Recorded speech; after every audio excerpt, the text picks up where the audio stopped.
밤중에 여호와께서 애굽 땅에서 모든 처음 난 것, 곧 왕위에 앉은 바로의 장자로부터 옥에 갇힌 사람의 장자까지와 가축의 처음 난 것을 다 치심해. 그 밤에 바로와 그 모든 신하와 모든 애굽 사람이 일어나고 애굽에 큰 부르짖음이 있었으니 이는 그 나라에 죽임을 당하지 아니한 집이 하나도 없었음이었더라. 밤에 바로가 모세와 아론을 불러서 이르되, 너희와 이스라엘 자손은 일어나 내 백성 가운데에서 떠나 너희의 말대로 가서 여호와를 섬기며 너희가 말한 대로 너희 양과 너희 소도 몰아가고 나를 위하여 축복하라. 애굽 사람들은 말하기를, 우리가 다 죽은 자가 되도다 하고 그 백성을 재촉하여 그 땅에서 속히 내보내려 하므로 그 백성이 발교되지 못한 반죽 담은 그릇을 옷에 싸서 어깨에 매니라. 이스라엘 자손이 모세의 말대로 하여 애굽 사람에게 은금 패물과 의복을 구하매 여호와께서 애굽 사람들에게 이스라엘 백성에게 은혜를 입히게 하사 그들이 구하는 대로 주게 하심으로 그들이 애굽 사람의 물품을 취하였더라. 할렐루야. 귀한 주의 말씀으로 하루를 시작하시는 신원의 성도 여러분, 주님의 이름으로 환영하고 축복합니다. 하루를 어떻게 시작하느냐에 따라서 그날 전체가 좌우되기 마련입니다.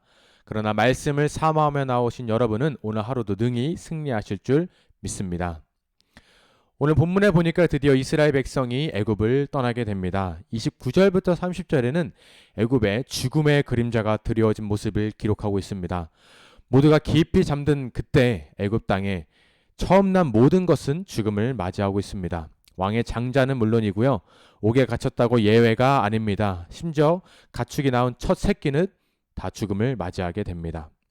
옆에서 잘 자고 있던 사람이 갑자기 죽음을 맞이하게 된다면 얼마나 놀랄까요? 잠깐 상상만 해봐도 아주 끔찍한 일이라는 것을 알 수 있는데요, 그런 일이 저 여러분 삶 가운데 일어나지 않아야겠습니다. 그런데 예수님이 이 땅에 다시 오시는 그날 심판의 모습도 이와 같을 것입니다. 내가 어떤 높은 권력을 가졌다고 해서 혹은 재산이 많거나 남들보다 뒤처지지 않는다고 해서 심판을 면하는 것이 아닙니다. 심판의 기준은 단 한 가지, 하나님입니다. 하나님 보시기에 합당한 삶을 살았는가 아니면 내 마음대로 살았는가에 따라 마지막 날의 모습이 결정될 것입니다. 죄인이 법정에서 심판을 받을 때 판사는 그 죄인이 어떤 벌을 받게 될지, 어떤 죄를 지어서 어떤 벌을 받게 될지 하나부터 열까지 조목조목 다 알려줍니다. 저 여러분의 마지막 날, 그날의 모습도 다르지 않겠죠. 하루하루의 모습 가운데 여러 모양으로 지은 죄들을 분명 심판대에 기록되고 있을 것입니다. 그 가운데 가장 큰 죄는 하나님을 인정하지 않는 죄이겠죠. 누가 아무리 반박하고 조롱해도 우리 삶의 주인은 오직 단 한 분, 하나님이신 것을 믿으시기를 소망합니다. 31절부터는 바로의 태도가 180도 변한 것을 볼 수 있는데요. 그 많은 재앙을 겪고도 이스라엘 백성들을 놓아주지 못했던 바로가 이젠 제발 떠나달라고 말합니다. 너희의 말대로 마음껏 예배해라. 너희의 말대로 양도 그리고 소도 다 몰아가라 라고 말하고 있습니다. 32절에 보면은 바로는 심지어 나를 위하여 축복하라 라고 말했습니다. 이 말은 결코 가벼운 말이 아닙니다. 겸손하고 또 공손하게 축복의 기도를 부탁하는 것이 아닙니다. 쉽게 말해서 바로는 지금 모세에게 압도된 상황입니다. 그들이 힘이 좋아서였을까요? 아니면 눈빛으로 그들을 제압했을까요? 강렬했을까요? 그렇지 않습니다. 모세와 이스라엘 백성은 겉으로 보기에는 아주 보잘것없었을 것입니다. 그 오랜 시간 종살이를 했는데 누추하고 뭐 하나 잘난 것이 없는 사람들처럼 보였겠죠. 그런 그들에게 한 나라의 왕이 나를 위하여 축복하라 라고 하면서 무릎 꿇을 수 있는 힘은 어디에 있을까요? 바로 하나님입니다. 모세는 하나님이 함께 하셨습니다. 이것이 바로 영성입니다. 저 여러분 안에도 영성이 살아 숨쉬기를 소망합니다. 영성이 있으면요, 영적인 전쟁에서 반드시 승리할 수 있습니다. 어떤 상황과 환경이 찾아온다 할지라도 평안을 누릴 수 있고요, 그 가운데 넘어지지 않을 수 있는 힘은 오직 영성밖에 없습니다. 말씀과 기도로 신앙의 내공, 이 영성을 쌓아가는 저 여러분의 삶이 되기를 축복합니다. 이스라엘 백성은 애굽의 은금 패물 그리고 이복까지 다 받아갑니다. 쭈뼛쭈뼛하면서 저한테 이것을 좀 주시면 안 될까요? 라고 말하는 것이 아닙니다. 세번역 성경에서는 36절을 이렇게 기록하고 있습니다.